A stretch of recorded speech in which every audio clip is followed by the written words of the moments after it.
Semana 24.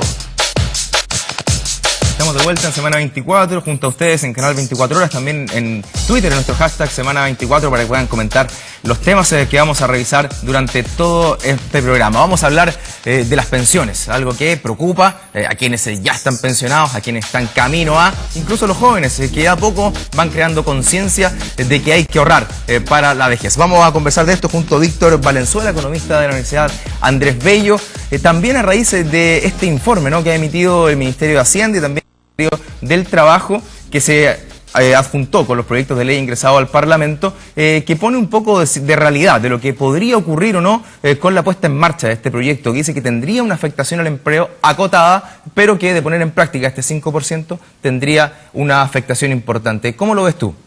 A ver, lo que pasa es que estos informes de productividad, le podemos llamar también un informe o análisis de riesgo, lo que están haciendo es ver el impacto que esto tendría al implementarla, poniéndose en algunos escenarios. Entonces, en un escenario extremo se habla de desempleados cercanos a las 400.000 personas, y en un escenario más optimista, 2.000 personas que provocaría desempleo.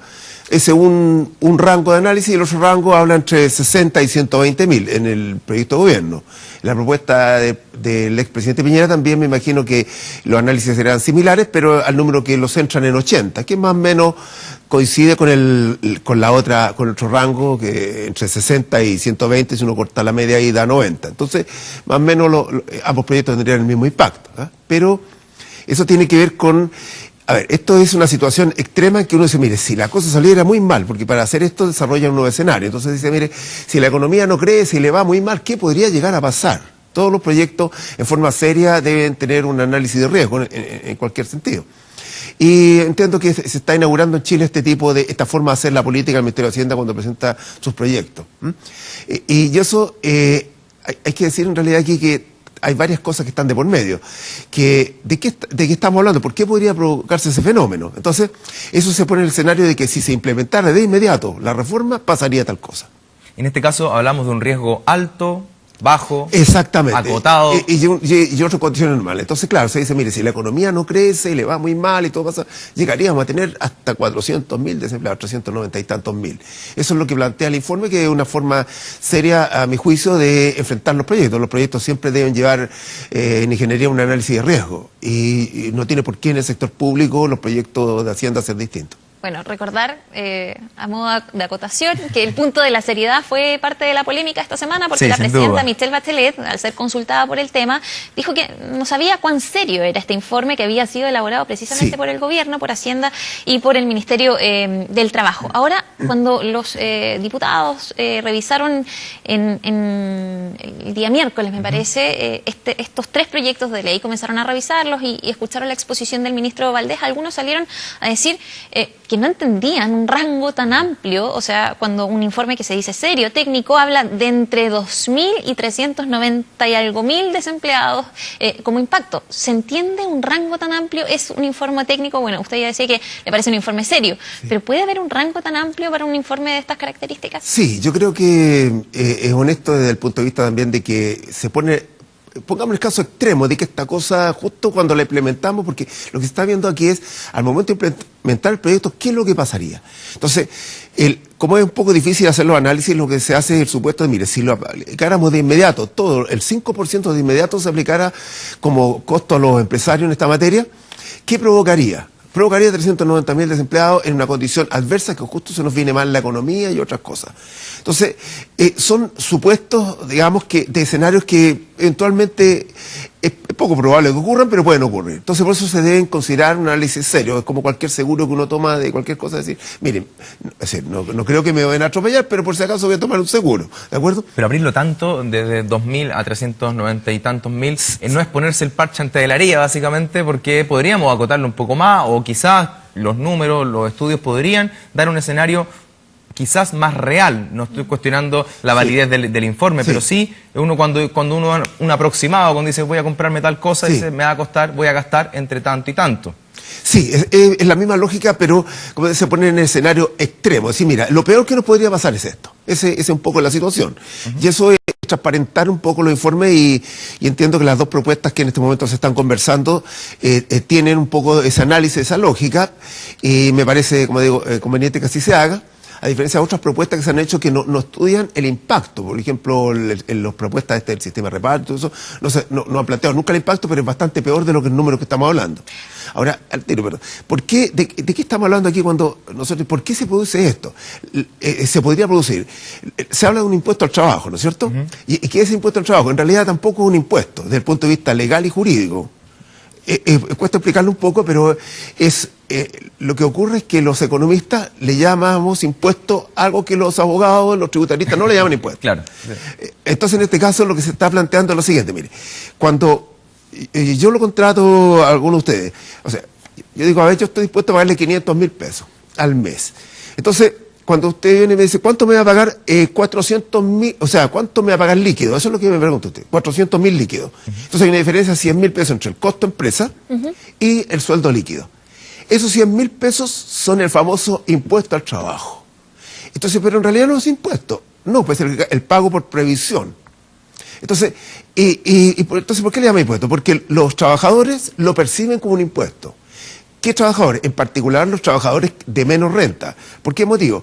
Porque el tipo dice, mire, si yo no cotizara y me pagaran a mí los 500.000 pesos, igual tendría la misma FONASA, ¿ok? Igual me tendría salud, y igual tendría una pensión mala.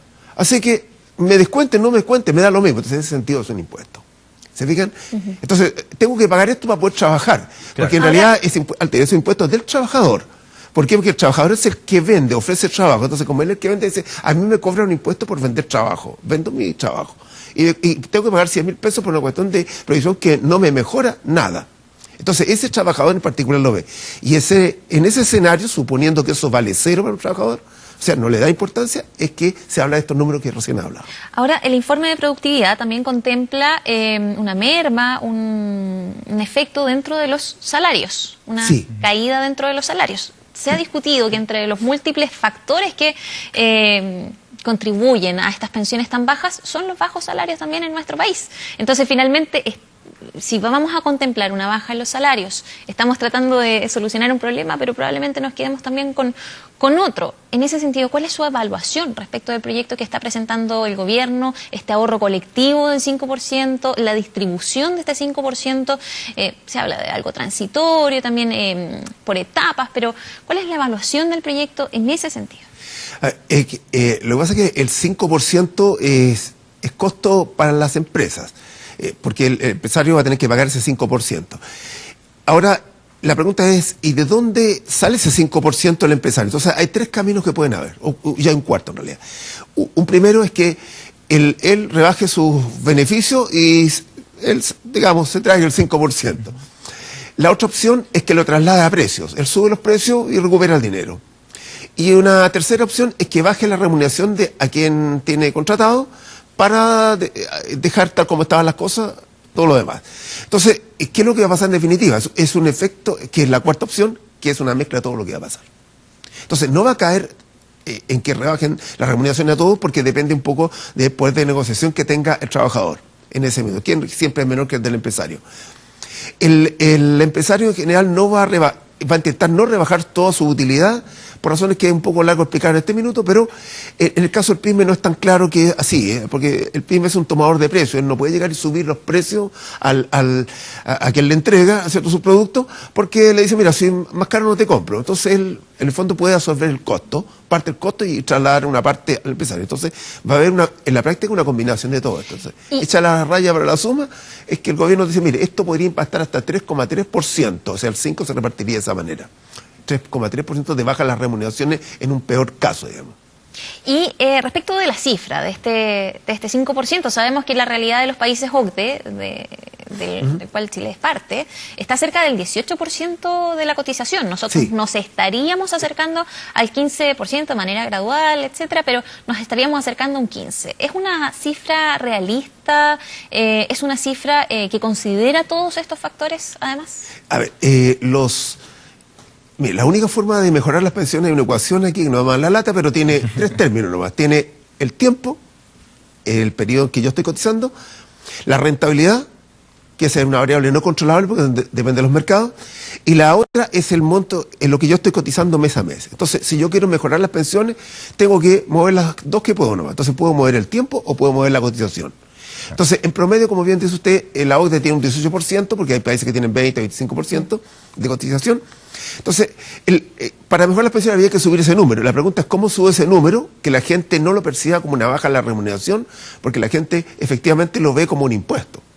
Mucha gente. Entonces, claro, un dinero que estoy votando. Sobre todo la gente joven, porque no está pensando en su jubilación. Eso ya está demostrado por los psicólogos conductuales hace harto tiempo. ¿No es cierto? La gente no está pensando que algún día va a jubilar.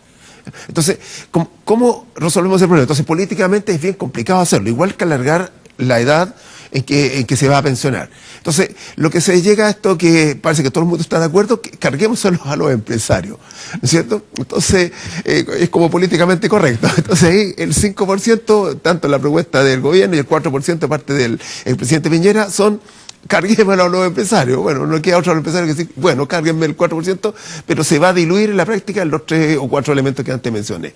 Eso es lo que va a pasar. Entonces, el número, la cuenta yo la había hecho hace varios años atrás, incluso la publiqué en Diario La Tercera hace años atrás, me taparon ahí en los, digamos, de insultos en un blog que yo tenía, porque yo proponía que esto se debería aumentar a 15%, estoy hablando hace 7 años atrás más o menos, para resolver el problema de las pensiones, cuando todavía ni siquiera se habla de este tema.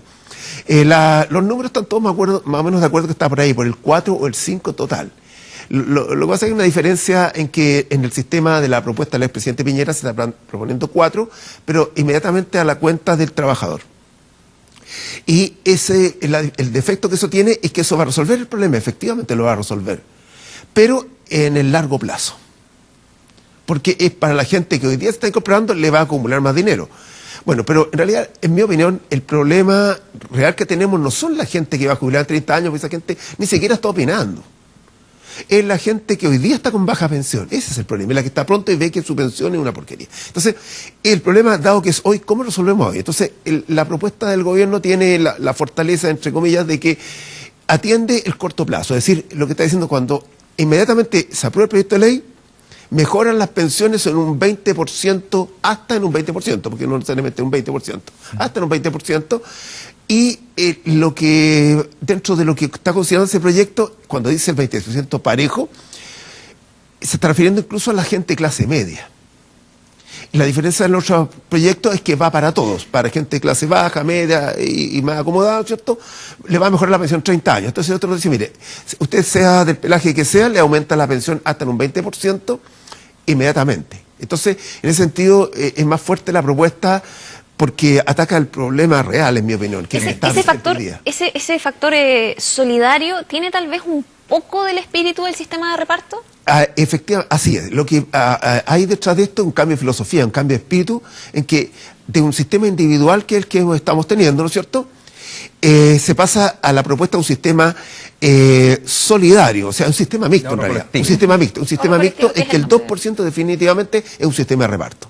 Claro. Que es intrageneracional e intergeneracional. O sea, intra porque va a arreglar las pensiones de los que están entre, digamos, hoy día en mi misma etapa, o sea, yo estoy contribuyendo para los que están en mi misma generación, pero también para los que ya están jubilados estoy poniendo parte y para los que vengan después. Ahora, respecto de los tiempos, porque se ha puesto urgencias diferentes, pero se ha puesto urgencia porque el propósito del gobierno es sacar lo más posible durante esta administración. Sabemos que quedan muy pocos meses. Una reforma de estas características, ¿cuánto tiempo toma el debate? Porque sabemos que hubo una comisión, la llamada Comisión Bravo, hubo sugerencias, el tema se viene discutiendo largamente, pero también hay una urgencia que tiene que ver con solucionar el problema que tenemos en este minuto. ¿Cuánto debería tomar discutir un tema de esta complejidad? A ver, efectivamente es un tema urgente, y el tiempo se lo han tomado en los análisis, lo cual también es una posibilidad, ¿cierto?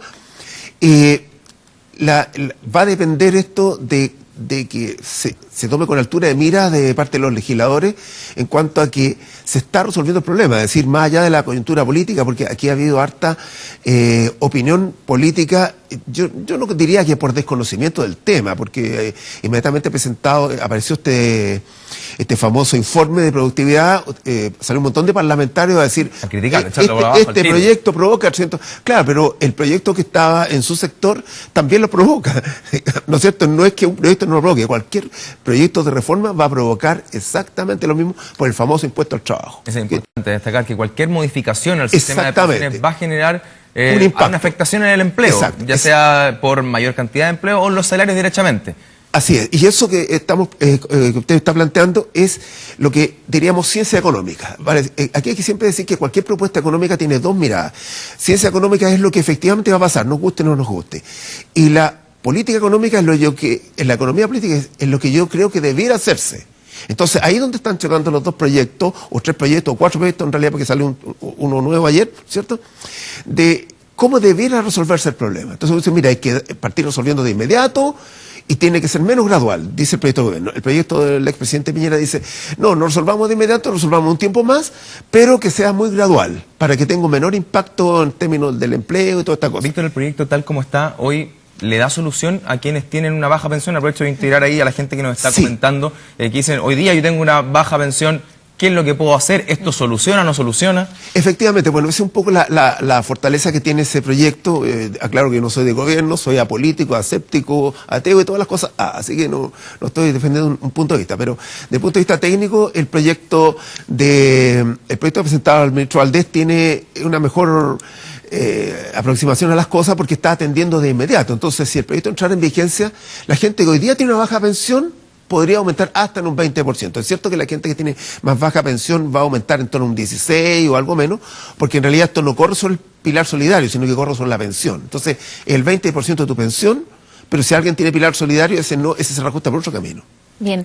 Víctor Valenzuela, economista de la Universidad Andrés Bello, muchísimas gracias por esta entrevista que nos ayuda a despejar algunas dudas tras esta polémica por el informe de productividad y también, bueno, vamos a seguir pendientes de la tramitación de estos proyectos. Queda largo trecho de conversar ya en el Parlamento ahora estos proyectos de ley. Esperemos que el debate esté a la altura de lo que la gente quiere, ¿no? Sí. Se solucionen las pensiones. Gracias a ustedes por la invitación. Gracias, Víctor. Vamos a revisar qué nos muestran los diarios, la prensa escrita durante esta jornada y lo hacemos primero con las últimas noticias.